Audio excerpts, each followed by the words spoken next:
Okay, my next job is going to be to check the cylinder compression. So remove the spark plugs and then check the compression. So you're going to need a compression tester set, which I have here. It comes with several different adapters depending on spark plug size, and basically a tube pressure hose, and also of course a pressure gauge that connects onto the end of the hose. So pretty simple.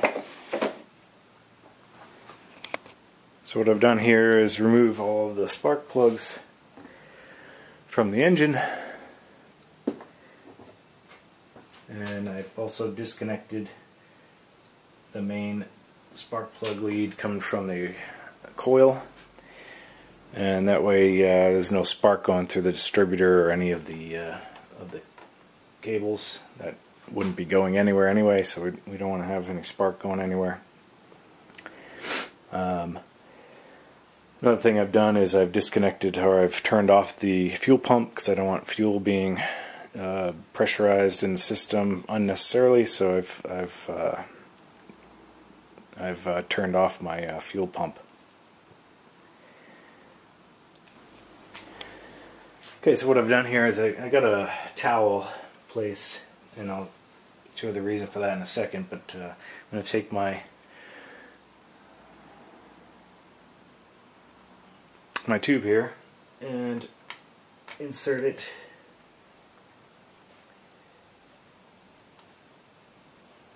into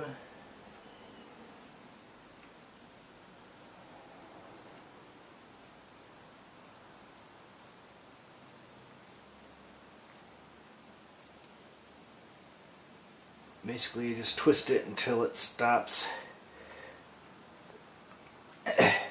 It's got a rubber gasket on the end, so it should make a pretty good seal and allow you to test the pressure. So now I've got that on there, and I'll get the head of it, the actual gauge.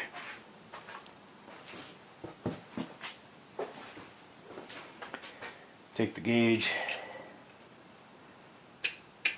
pop it on, make sure it's nice and tight. And I'll set this up so you can see what the pressure is. Obviously it's scaled. The outer ring is PSI, so black outer ring is PSI.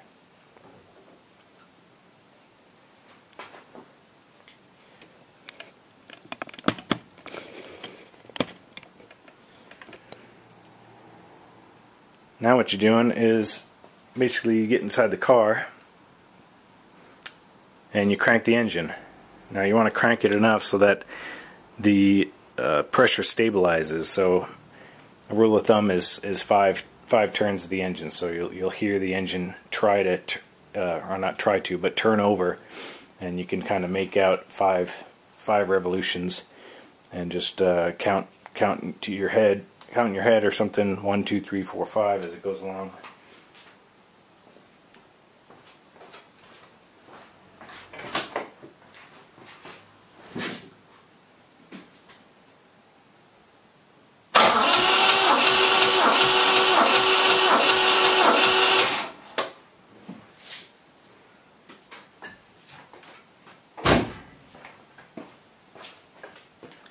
So you can see the pressure built up to 100, and let's say that's 30, 40, let's see.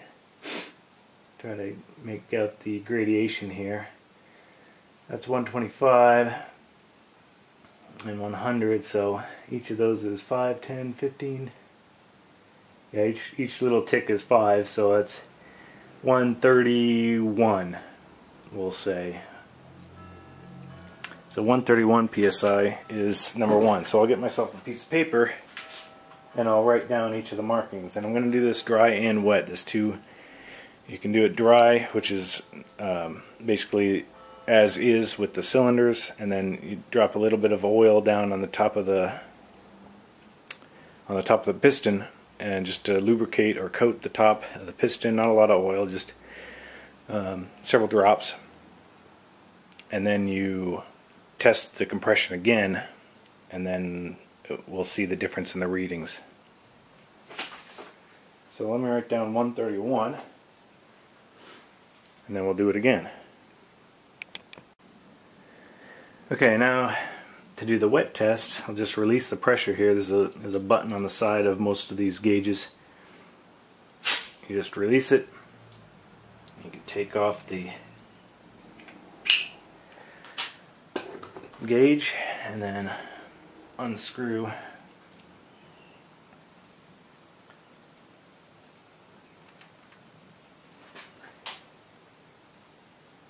the tubing.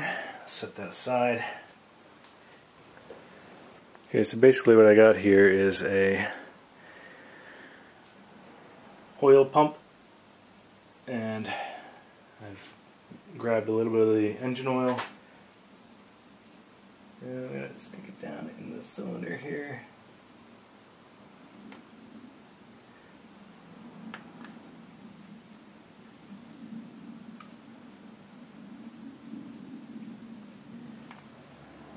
You don't want too much, just enough to coat it.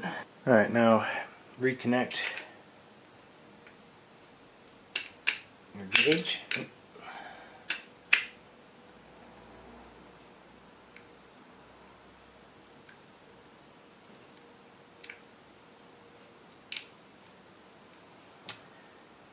I'll set that up.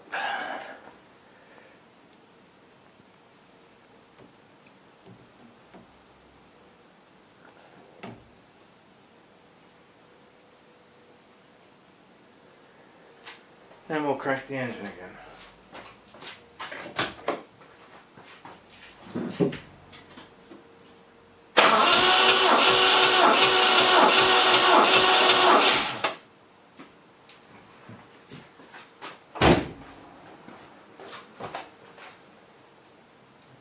Okay, and you can see that the pressure is obviously higher now, so it's about 144, so 144 psi wet.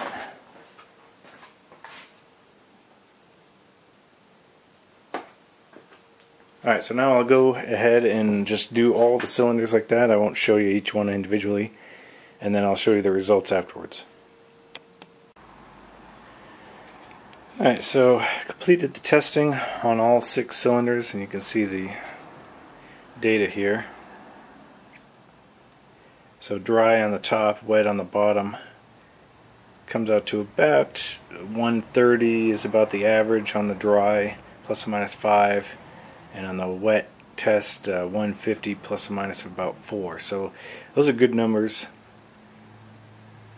What you don't want to see is either a number where the compression does not go up under the wet test versus the dry, indicating that you have some type of blow-by.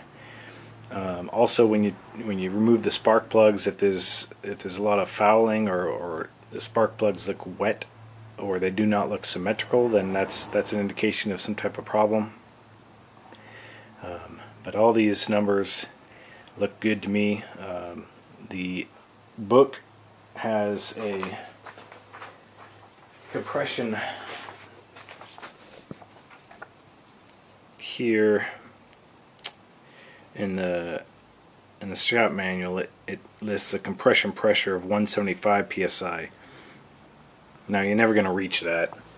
I don't know what type of ideal conditions that you need to get that reading. Probably a brand new engine with the perfectly seated rings. So what you should expect is somewhere around 150 wet, 150 to 160 wet is what I've heard. Some numbers on MGEXP, and so I'm happy with my numbers here. The big thing is they're all equal, fairly even across the board from cylinders 1 through 6. And there's no large outliers. So that's it. That's a compression test on my MGC. If you got your leads all jumbled up after you've disconnected them from doing the compression test, then just remember the firing order. According to the shop manual, 1, 5, 3, 6, 2, 4. So make sure they're all connected to the correct spark plug. And that's it.